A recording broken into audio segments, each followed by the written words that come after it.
Maduro regime faces U.S. military pressure, September 1, 2025. Background of the situation.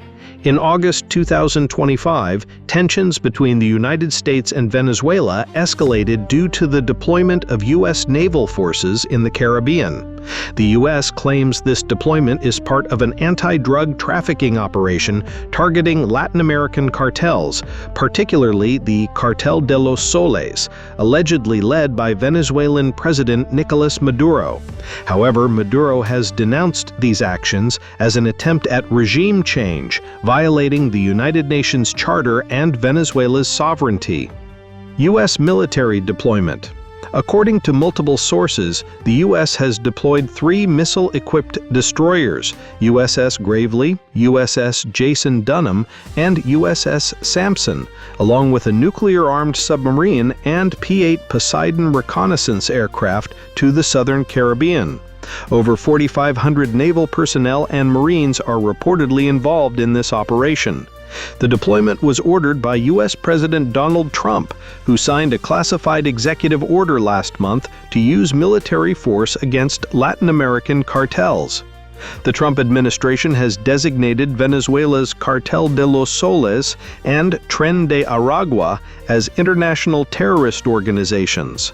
Additionally, the U.S. Justice Department increased the bounty for Maduro's arrest from $25 million to $50 million, accusing him of being one of the world's largest drug traffickers.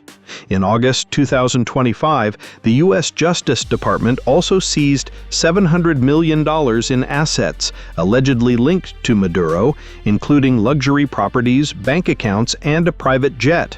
Venezuela's response. In response, President Nicolás Maduro announced plans to deploy 4.5 million militia members nationwide to defend national sovereignty. This militia, established by former President Hugo Chavez, is said to have around 5 million members, though some analysts believe the actual number may be lower.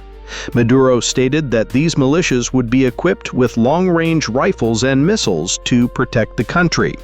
Furthermore, Venezuela's Ministry of Defense deployed warships and drones to patrol the Caribbean coast. Maduro claimed that Venezuela is capable of defending itself, asserting that no empire will touch the sacred land of Venezuela.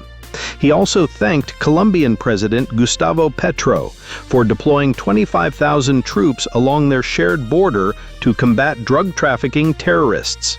On August 29, 2025, Venezuela's UN ambassador Samuel Moncada met with UN Secretary General Antonio Guterres to protest the U.S. military deployment.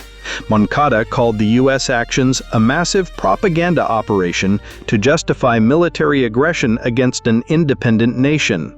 International reactions. The U.S. military deployment has elicited mixed responses. Colombia. President Gustavo Petro supported Venezuela, stating that the Cartel de los Soles does not exist and describing U.S. accusations as a pretext to overthrow a non-compliant government. Mexico. President Claudia Sheinbaum dismissed U.S. claims of Maduro's ties to the Sinaloa cartel, stating that Mexico has no evidence to support this. China. Chinese Foreign Ministry spokesperson Mao Ning criticized the U.S. deployment, saying China opposes threats or the use of force in international relations. Russia. Russian media accused the U.S. of seeking to control Venezuela's oil reserves, the largest in the world. Analysis and outlook. Some analysts, such as Jennifer McCoy, a political science professor at Georgia State University, argue that the U.S. deployment is a show of force rather than an imminent threat of invasion. However, the escalation of military and economic pressure on the Maduro regime could push for negotiations or even assassination attempts to remove him from power. Yet many Venezuelans remain skeptical of foreign intervention due to past experiences, such as the failed 2019 coup attempt led by Juan Guaidó. Some fear that military intervention could lead to further unrest and exacerbate the humanitarian crisis. Conclusion. The situation remains tense, with the U.S. maintaining its military presence in the Caribbean while Maduro strengthens Venezuela's defenses. Diplomatic negotiations through the United Nations and regional allies, such as Colombia, could be critical in determining the next steps. However, both sides appear determined to demonstrate strength, potentially complicating the situation further in the region.